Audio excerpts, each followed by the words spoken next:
Apa itu purna tugas? Purna tugas adalah membuka diri untuk mengabdi dari ruang kantor yang lebih kecil kepada pengabdian yang lebih besar. Apa itu purna tugas? Purna tugas subuh ini kita bahas kesempatan yang diberikan Allah untuk memperbaiki kualitas dan kuantitas ibadah mahdhah.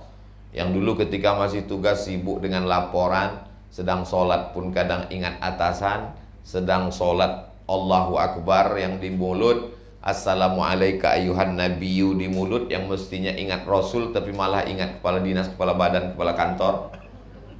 Berapa kali uduk sholat zuhur dipakai untuk sholat asar, bukan karena hebatnya menjaga wudhu, tapi karena zuhurnya jam 3. Sampai-sampai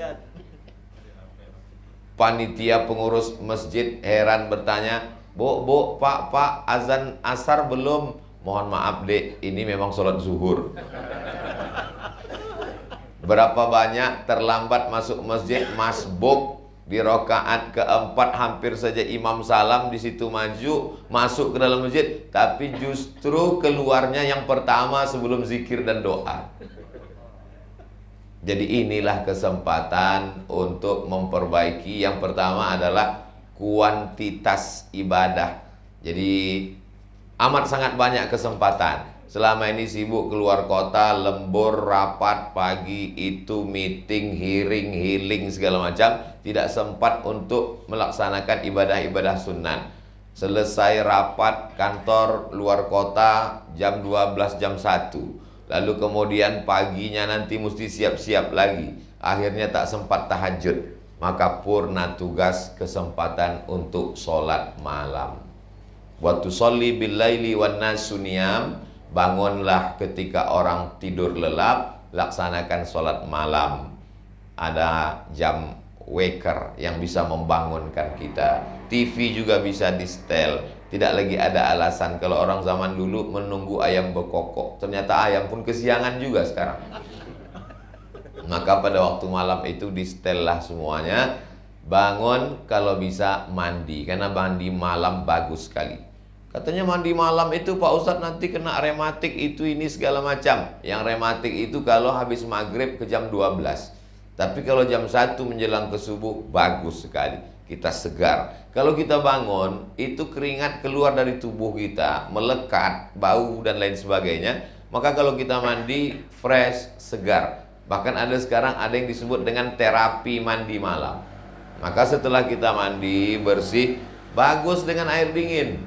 Karena kalau dengan air panas, itulah maka banyak orang bule itu kulitnya rusak. Peredaran darah tidak normal. Kenapa? Karena airnya tidak normal. Tapi mungkin bukit tinggi terlalu dingin. Jangan sampai merasakan mandi dengan air es. Hangat-hangat dikit, tapi jangan sampai terlalu panas. Lalu kemudian setelah mandi bersih segar, sholat yang pertama dilaksanakan adalah sholat sunat wudhu. Nabi pernah memanggil Bilal, muazzin. Bilal, sini sekejap. Ada apa ya Rasulullah? Sami'tu daffan na'laika baina yadayya fil jannah. Aku dengar suara gesekan sendalmu di surga. Orang yang masih di dunia, sendalnya sudah masuk surga. Makanya kalau mana tahu nanti setelah purna bakti rajin pengajian, tiba-tiba keluar dari masjid sendal hilang, jangan sedih, berarti udah masuk surga duluan. Aku mendengar suara sendalmu di surga, wahai Bilal. Apa amalanmu, wahai Bilal? Kata Bilal, aku tidak pernah meninggalkan sholat sunat wudhu 2 rakaat. Perti Persatuan Tarbiyah Islamiyah, Inyak Candoang, Inyak Jaho, itu kaum tuo, pakai talafuz bin niat. Usolli sunnatal wudhu raka'ataini lillahi ta'ala. Tapi Muhammadiyah, kaum muda, tidak melafazkan niat. Niat cukup dalam hati. Kalau kebetulan basic pendidikan Bapak Ibu Tawalib Padang Panjang, basic Muhammadiyah, tidak usah lafazkan niat, ikut saja. Tapi kalau Perti Al-Wasliyah, Nahdlatul Ulama, melafazkan niat, lafazkanlah niat. Yang penting sholat sunat. Ini banyak sekarang orang yang setelah purna tugas tidak punya basic agama sebenarnya, Tapi setelah punat tugas ikut pengajian, tidak menyibukkan diri dengan ibadah sunat, malah sibuk mengkaji usolli. Sementara dia tidak punya keahlian di bidang itu. Nahwu tidak bisa, shorof tidak bisa, fikih tidak bisa, qawaidul fikih tidak tahu, mustalah istilah-istilah fikih tidak tahu, tapi malah sibuk membahas usolli tak usolli. Itu pembahasan yang berat. Pembahasan masalah hukum fikih, akidah, usolli itu teknis, pembahasan itu berat. Yang berat itu biar aku aja. Ibu tinggal, bapak tinggal pilih. Kalau mau pakai usolli, pakai usolli. Tidak pakai usolli, tidak pakai usolli. Dua-duanya ijtihad ulama, dua-duanya baik. Jadi kalau kebetulan basic pendidikannya adalah kaum tua, usolli sunnatal wudu raka'ataini lillahi ta'ala. Saya tidak dididik pakai itu Pak Ustadz. Ya tidak usah, tidak apa-apa. Allahu Akbar. Aku tidak pakai usolli tadi. Niat itu di dalam, tidak berbunyi, tidak bersuara.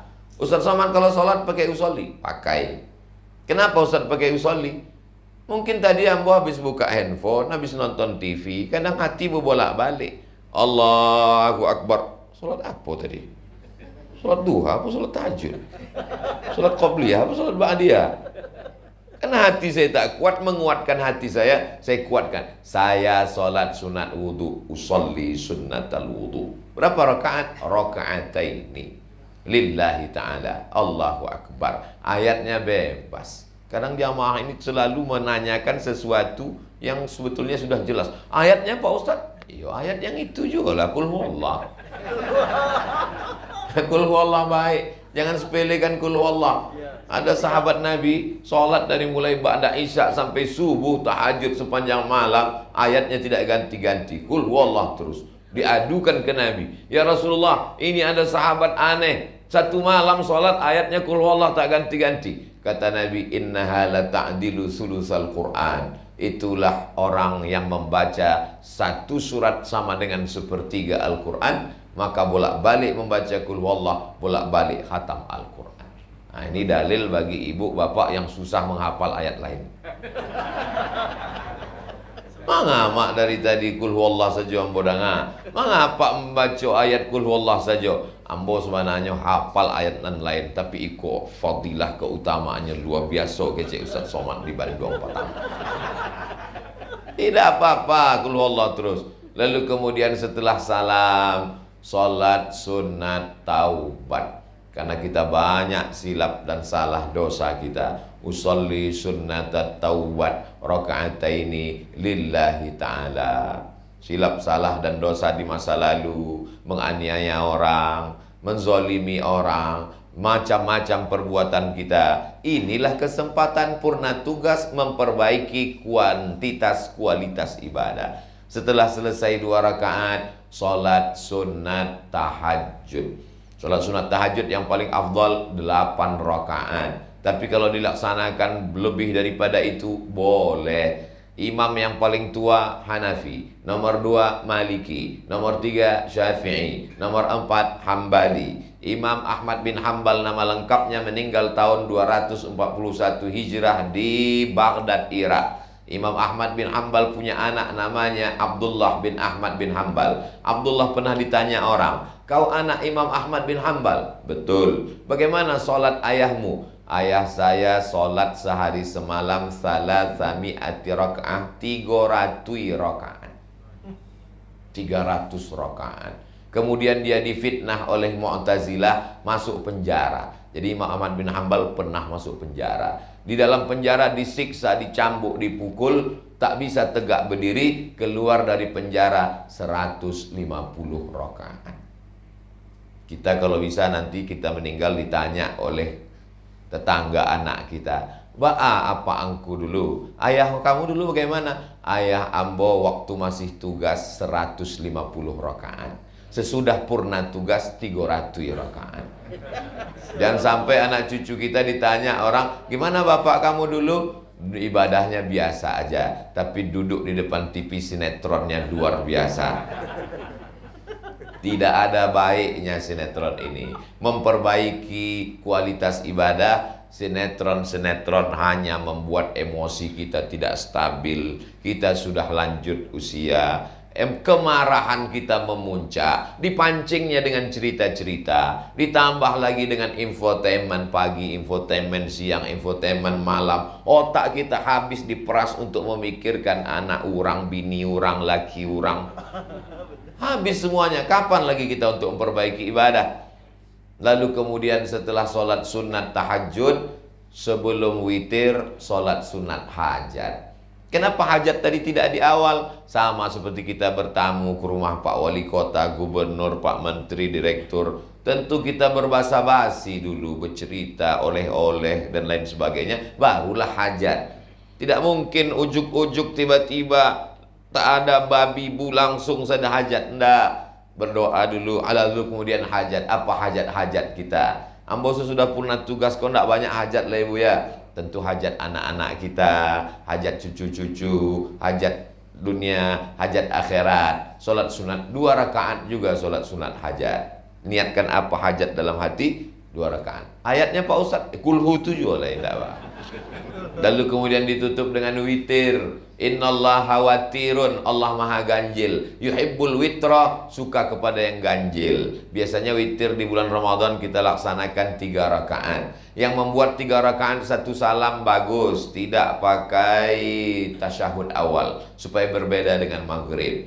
Yang membuat witir pakai 2 salam bagus, 2 rakaat 1 salam tambah 1 rakaat 1 salam. Menurut mazhab Syafi'i afdal. Yang 21 itu lebih baik karena iftitahnya 2 kali, tasyahudnya 2 kali, salamnya 2 kali. Tapi kalau lelah tak bisa tegak berdiri, duduk di kursi, tapi di pangkalnya tetap berdiri. Usolli sunnatal witri 3 raka'atin lillahi ta'ala, Allahu akbar, iftitah, Fatihah, ayat. Setelah ayat ruku.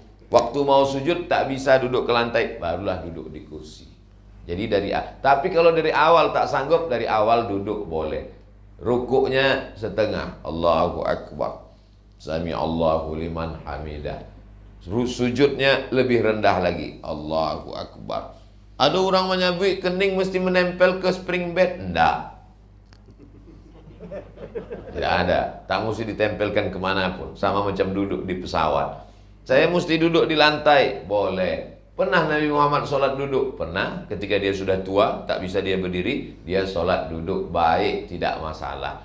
Lalu kemudian setelah selesai itu menunggu azan subuh. Yang paling afdal adalah wabil ashari hum yastaghfirun.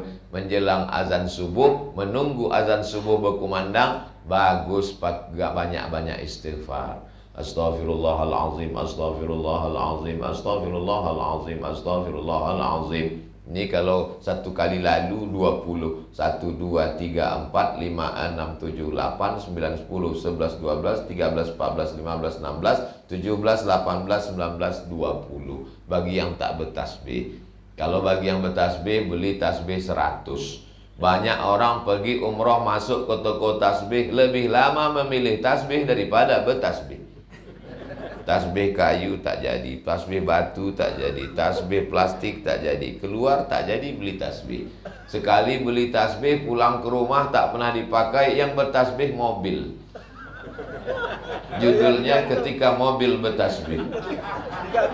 Digantung di mobil kaca spion. Purna tugas adalah merubah waktu tugas yang bertasbih mobil. Setelah purna tugas oto, kini angku pensiun ambo bertasbih gini.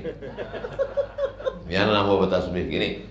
Paling banyak afdal bertasbih 3 kegelapan. Di dalam perut ikan, di dalam lautan, di tengah malam yang gelap, tak ada yang bisa mengeluarkan dari 3 kegelapan kecuali Allah melalui tasbih. Itulah Nabi Yunus. La ilaha illa anta subhanaka inni kuntu minaz zalimin. La ilaha illa anta subhanaka inni kuntu minaz zalimin. La ilaha illa anta subhanaka inni kuntu minaz zalimin. Bertasbih. Wabil ashari hum yastaghfirun. Beristighfar, bertasbih. Man lazimal istighfar, siapa yang melazimkan memperbanyak istighfar, ja'alallahu lahu min kulli dhiqin makhraja, segala kesempitan hidupnya diberikan kelapangan. Wa min kulli hammin faraja, segala kesusahannya diberikan kesenangan. Wa razaqahu min haitsu la yahtasib, diberi rezeki dari jalan yang tak disangka-sangka. Menunggu azan subuh. Mudah-mudahan di Bukit Tinggi azan subuh masih tadanga, masih ada toa lain. Allahu Akbar, Allahu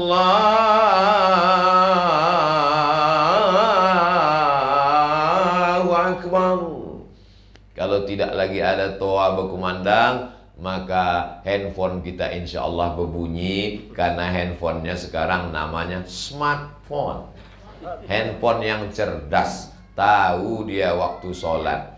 Ya, nan punya handphone nan tak cerdas, tak pernah sholat, maka perbaiki sholat. Lalu kemudian setelah itu sholat subuh. Kalau bisa buatkan program S3, subuh sampai syuruk. Menunggu waktu syuruk. Syuruk itu jam berapa Pak Ustadz? Kebetulan kita tinggal di Bandung sekarang.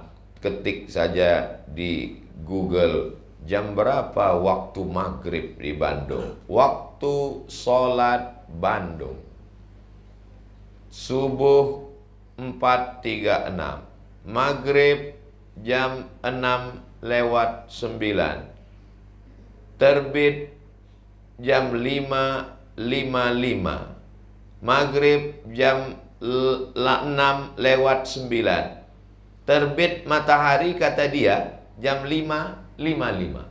Tidak boleh sholat ketika terbit matahari, karena ketika terbit matahari bulat, matahari itu bulat terbit, datang setan menghampiri, maka menjadi yang disebut dengan waktu qarnai syaitan, waktu tanduk setan. Jam 5:55 terbit matahari di Bandung, tak boleh kita sholat sunat. Maka lewatkan ketika matahari naik setinggi qaida ramhin, setinggi tombak. Matahari naik setinggi tombak diukur menurut ilmu astronomi, maka sesungguhnya setinggi tombak itu adalah 12 menit. Lewat-lewat dikit, lengkapkanlah 15 biar mudah. 12, 13, 14, 15. Maka secara teori jam 5:55 tambah 15 berapa itu? 6:10. 6:10. 5:55 tambah 15, 6:10.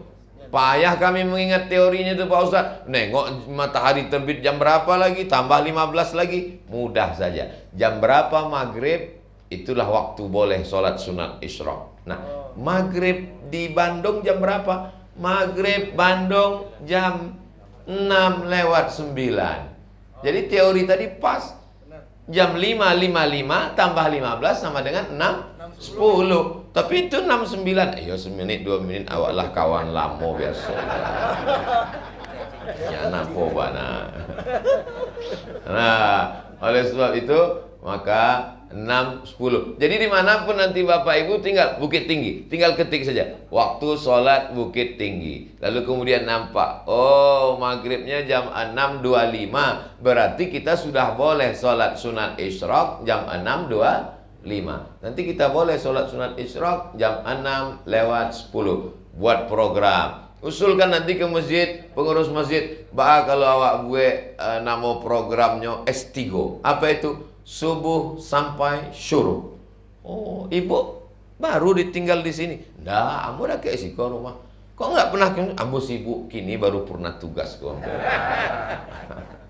Jangan sampai orang masjid tahu kita di situ setelah mati, disolatkan jenazah. Di situ tinggal. Iyo. Oh. Misangko di Padang Panjang gitu.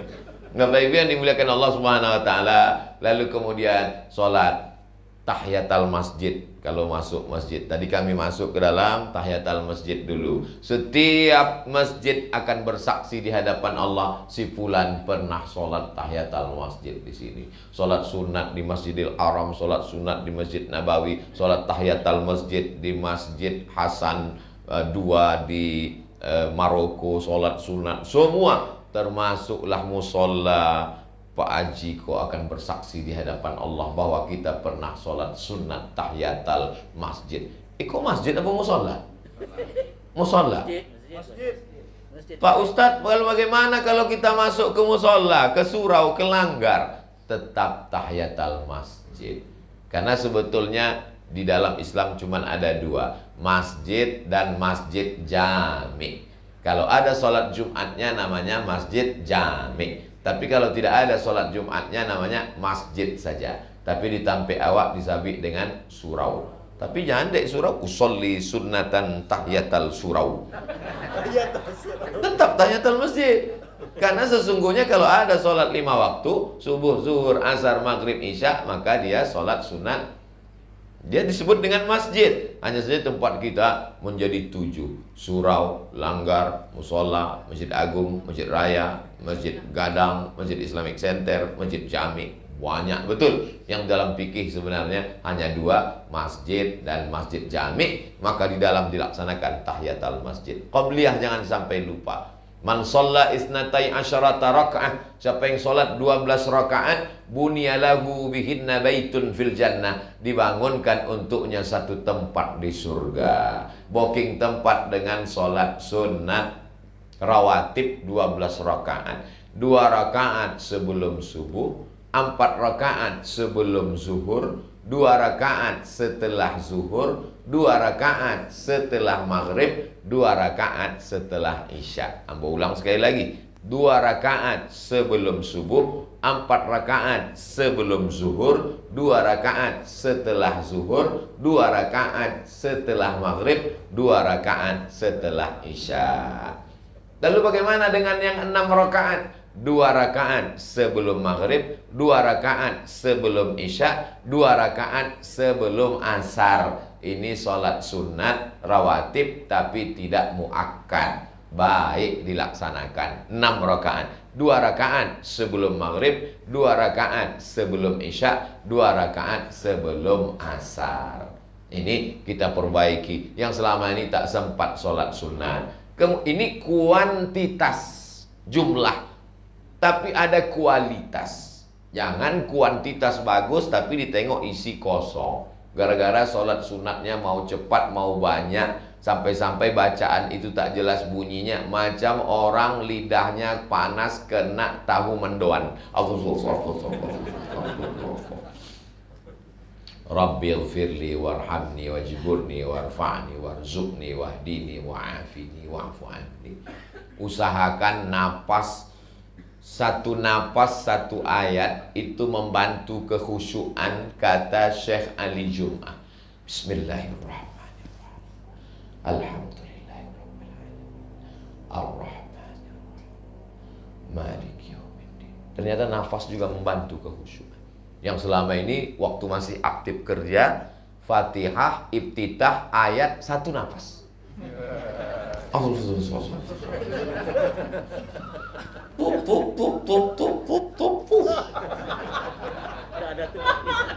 Waktu sebelum purna tugas, sesudah purna tugas, Allahumma ba'id baini wa baina khotoyaya kama ba'adta bainal masyriq.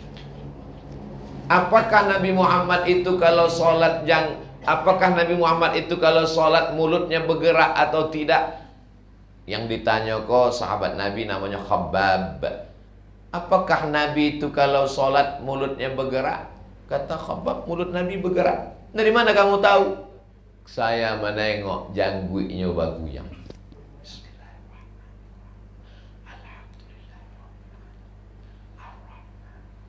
Banyak sekarang orang sholat mulutnya tak bergoyang.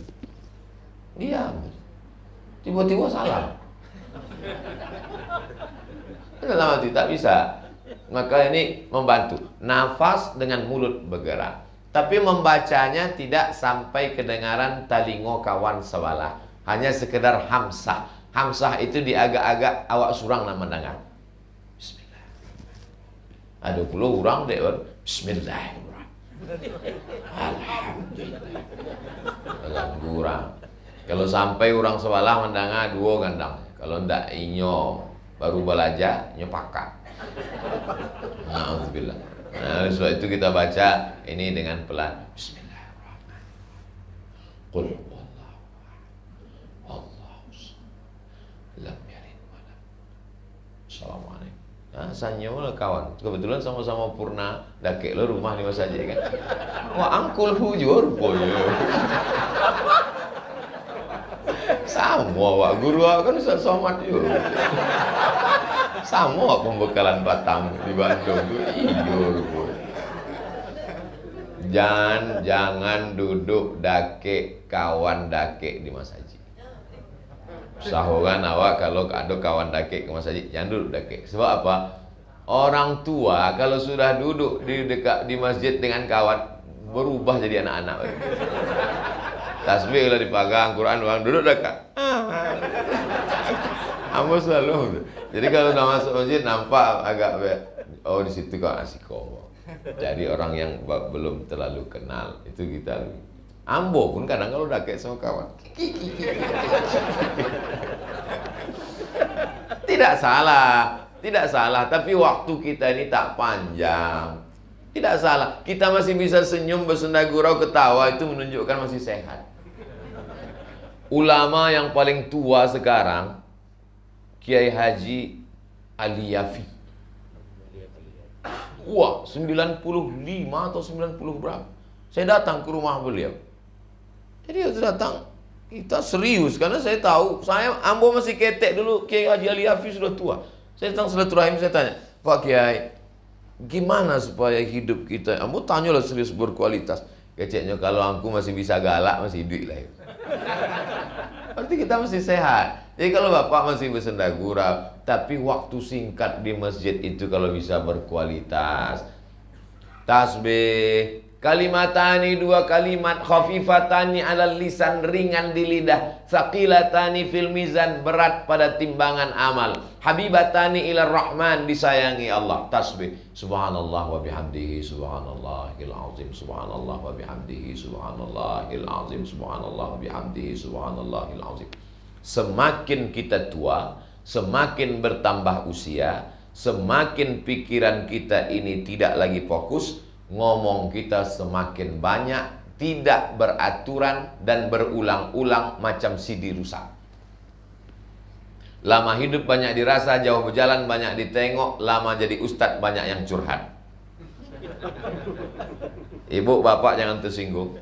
Ambo banyak menemui jamaah yang tua. Kalau kita duduk, dia bercerita berulang-ulang sampai kisah itu diulangnya yang dari tadi itu juga. Tapi ada orang tua yang tidak mau bercerita banyak. Jadi Ambo heran. Tak mau dia cerita. Ambo tanya satu, jawab satu. Apa kabar Pak? Sehat. Bapak tinggal di mana? Dakek dari sini.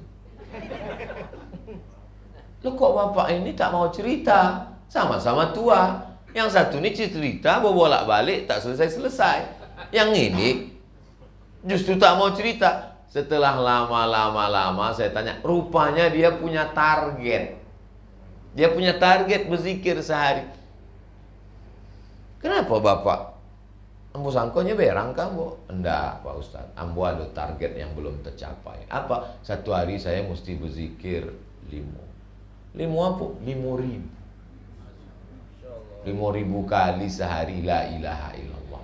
Jadi dia selalu pegang tasbih untuk mengejar target itu. Sehingga dia, jadi kalau ada bapak yang punya target bagus, guru saya Pak Ustadz ngajarkan katanya satu hari saya mesti 1.000, bagus. Apa dalilnya memasang target zikir 1.000? Dalilnya ada. Nama kitabnya Syiar A'lam An-Nubala, ditulis oleh Imam Az-Zahabi dalam biografi Abu Hurairah. Abu Hurairah sebelum tidur malam bertasbih 2.000 kali. Diambilnya tali, disimpul tali ini alfa uqdah, 2.000 simpul tali. Jadi waktu mau tidur malam, sekarang kita tidak perlu ibu bapak pulang ke Bukit Tinggi mengambil tali jemuran.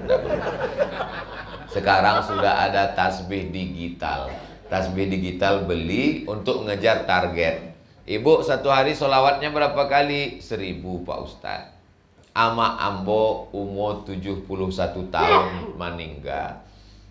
Basuwo jamaah hurang Bukit Tinggi tinggal Karajo di Pakamban. Ustaz Somad, ambo lalu tadi di rumah amak Ustaz. Ambo rindu kayaknya ambo lalu di muka rumahnya wancalik rumah almarhumah. Yo, dulu nyong ngecek kambo. Apa kata dia, Bu? Kata dia, kalau Abdul Somad itu sedang tidak keluar kota, dia di rumah, nyo di kamar, ambo berzikir mendoakan inyo di muka pintu rumahnya la ilaha illallah supaya inyo sehat, supaya inyo tidak diganggu orang, supaya inyo husnul khatimah, supaya inyo istiqomah. Berapa kali, barakali ama la ilaha illallah kan semalam itu 3000 kali. La ilaha illallah, la ilaha. Tidak pernah dia bercerita sekalipun. Orang lain nan baca cerita ke ambo. Indak riak di orangnya lah meninggal. Ama ambo lah meninggal. Ambo cerita kan kini motivasi ke ambo dan ke awak supaya awak banyak berzikir. Saya tidak mau mematok ibu mesti sekian, enggak. Patoklah sendiri. Minimal paling tidak 3 ini mesti dipatok. Yang pertama istighfar, yang kedua sholawat, yang ketiga tahlil la ilaha illallah. Yang pertama istighfar supaya lepas dosa-dosa kita. Setelah itu sholawat, menjalin hubungan dengan Nabi Muhammad SAW. Setelah itu la ilaha illallah. Mau 100 bagus, 500 bagus, 1000 bagus. Astaghfirullahaladzim, astaghfirullahaladzim, astaghfirullahaladzim, astaghfirullahaladzim. Mau panjang, astaghfirullahaladzim alladzi la ilaha illa huwal hayyul qayyum wa atubu ilaih. Tapi jangan gara-gara mau mengejar target 100.000 lantas bunyinya tak jelas. Hanya sekedar mengejar. Makanya tadi judul kita adalah purna tugas adalah memperbaiki kualitas dan kuantitas. Jumlahnya banyak tapi berisi. Sampai terbit matahari. Terbit matahari lewatkan 15 menit. Tengok waktu maghrib jam 6 lewat 10 waktu Bandung. Salat sunat isyraq 2 rakaat. Siapa yang sholat subuh berjamaah, duduk berzikir mengingat Allah sampai terbit matahari, sholat sunat isyraq 2 rakaat, kanat lahu ka ajri hajjatin wa umrah, dapat pahala seperti haji dan umrah. Kini awak tak dapat haji dan umrah, adapun pitih tak sanggup hidung ditusuk 5 kali, maka kita perbanyak sholat. Zaman dulu tak bisa. Subuh ini kita akan adakan kajian sampai sholat sunat isyraq. Langsung izin. Kenapa, Bu? Saya mau masuk kantor. Ini jam 7, ini rapat, ini upacara, ini menyambut tamu dari Jakarta. Sekarang sudah purna tugas, kesempatan memperbanyak ibadah. Jadi secara umum sudah membahaskan. Panitia mengasih tahu Ustaz Somad nanti berikan tausiah dari jam 6 sampai dari jam 5 sampai jam 5.30. Ini sudah korupsi lewat jam 5.40. Tapi insya Allah bermakna. Jadi nanti Bapak Ibu pulang ke Bukit Tinggi, ketemu dengan Ustadz Jel Fathullah. Aduh, Masya Allah, ini makin mudah pasang kontas ya tadi.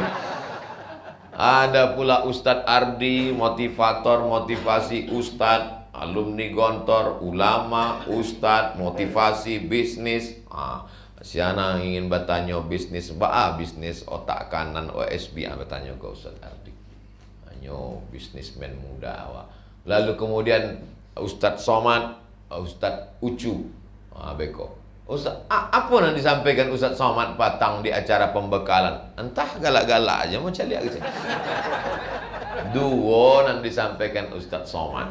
Nampak tamu mindset bahwa purna tugas adalah pindah pengabdian dari ruang kecil ke ruang yang lebih besar. Mindset bahwa purna tugas adalah kesempatan memperbaiki kualitas dan kuantitas ibadah.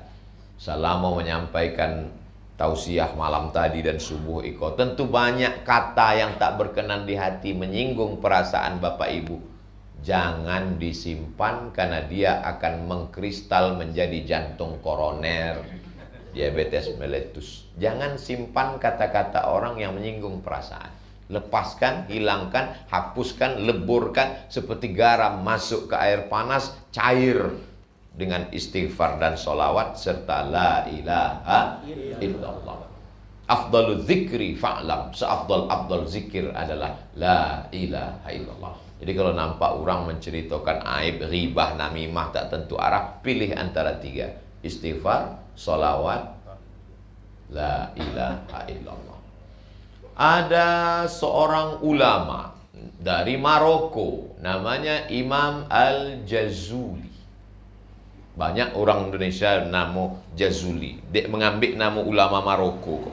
Maroko sampai ambo belajar 2 tahun di Maroko. Lalu kemudian Imam Jazuli kok ulama gadang. Kalau ini ceramah ribuan orang. Selesai ceramah banyak orang minta doa kayaknya. Ada yang minta doa supaya nikah, minta doa punya anak, minta doa supaya nikah, minta doa nikah sekali lagi. Macam-macam. Ambo mancang ibu saya sebenarnya. Imam Jazuli tadi. Lalu kemudian suatu ketika Imam Jazuli sampai ke tempat pengajian, wuduknya batal. Ia ingin berwuduk. Waktunya ingin berwuduk, sumur kok dalam. Kalau sumur dalam mengambil airnya tentu pakai timba. Imam Jazuli bertanya, lah ya donan membau timbo, mau berwuduk. Datanglah seorang perempuan. Perempuan masih muda. Kecil perempuan itu, dakeknya ke sumur kok. Wahai air, naiklah kate. Naik air tu kate. Malunya Imam Jazuli. Inyonan ulama gadang, inyonan disabi orang doanya makbul, banyak orang minta doa. Tiba-tiba nan doanya makbul, air sumur bisa naik ke atas seorang perempuan. Malu Imam Jazuli. Inyo pun berwuduk dengan air tadi. Selesai itu batanyonya ke padusi tadi. Apa amalan kamu sampai air itu naik ke atas? Katanya, ambo ndak ada, ambo bukan ulama. Jadi apa amalannya? Banyak-banyak bersolawat. Allahumma sholli ala sayyidina Muhammad wa ala ali sayyidina Muhammad.